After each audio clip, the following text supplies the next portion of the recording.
సాక్షి TV ప్రసారాలను పునరుద్ధరించాలంటూ Srikakulam collectorate ముందు రాజకీయ పార్టీలు, ప్రజా సంఘాలు, జర్నలిస్టు యూనియన్లు ధర్నా చేపట్టాయి. చంద్రబాబు ప్రభుత్వ అప్రజాస్వామిక విధానాలను ఎండగట్టారు.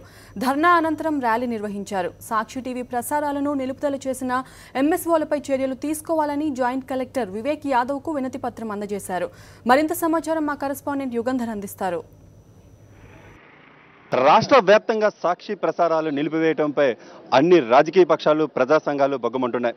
శ్రీకాకుళం సోమవారం నాడు కలెక్టరేట్ కార్యాలయం ముందు భారీగా చేసినటువంటి ధర్నాలో 22 ప్రజా సంఘాలు పాల్గొన్నాయంటే సాక్షి ఛానల్పై వస్తున్నటువంటి మద్దతు ఏపాటుతో మనం అర్థమవుతోంది. చెప్పండి సార్, ఈ చర్యలను ఏ విధంగా అర్థం చేసుకుంటున్నారు? ఒక ఛానల్ని ఆపడం, మీడియాను ఆపడం అనేటువంటిది ఇది ఏ విధంగా ప్రజలు అర్థం చేసుకుంటారు? మీరే విధంగా అర్థం చేసుకుంటారు?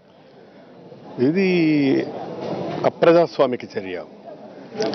ప్రజాస్వామ్యంపై విశ్వాసం ఉన్నటువంటి ఏ ప్రభుత్వము, వ్యక్తి కానీ, వ్యవస్థ కానీ ఎవరూ ఇట్లా చేయరు.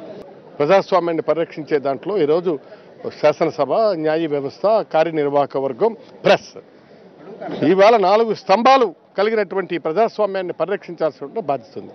దీనికోసమే ఎందరో మహానుభావులు త్యాగాల ఫలితంగా సంపాదించి తెచ్చిచ్చినటువంటి స్వాతంత్రం ఇలాంటి నీచాతి నీచులు, అధమాతి అధములు ముఖ్యమంత్రులుగా అయితే ప్రెస్కే కాదు, రేపు డైరెక్ట్ ప్రజలను కూడా అణిచివేసే ప్రయత్నానికి తొలిమెట్టే. ఎవరైనా సరే తన అసంతృప్తిని వ్యక్తపరిస్తే డైరెక్ట్గా ఇంకా ప్రజలను అణిచివేసే ప్రయత్నమే ది వెరీ నెక్స్ట్. పత్రికల గొంతు ఎప్పుడైతే నొక్కారో వెరీ నెక్స్ట్ విమర్శించే ప్రజల తాలూకా గొంతుకులు, కుత్తుకులు కూడా కత్తిరించి తొక్కిపెట్టే ప్రయత్నం చేయబోతున్నది ఈ ప్రభుత్వం. చంద్రబాబు గారు, మీకు రోజులు దగ్గర పడ్డాయి. ఇప్పుడు మీ ప్రభుత్వం ఐసీయూలో ఉంది, ఇంటెన్సివ్ కేర్ యూనిట్లో. కాబట్టి ఖచ్చితంగా మీకు ఇక అంతిమ గడియలు, అంతిమ శ్వాస, మీరు కృత్రిమ శ్వాసలో ఈనాడు పీల్చుకుంటూ బ్రతుకుతున్నారు.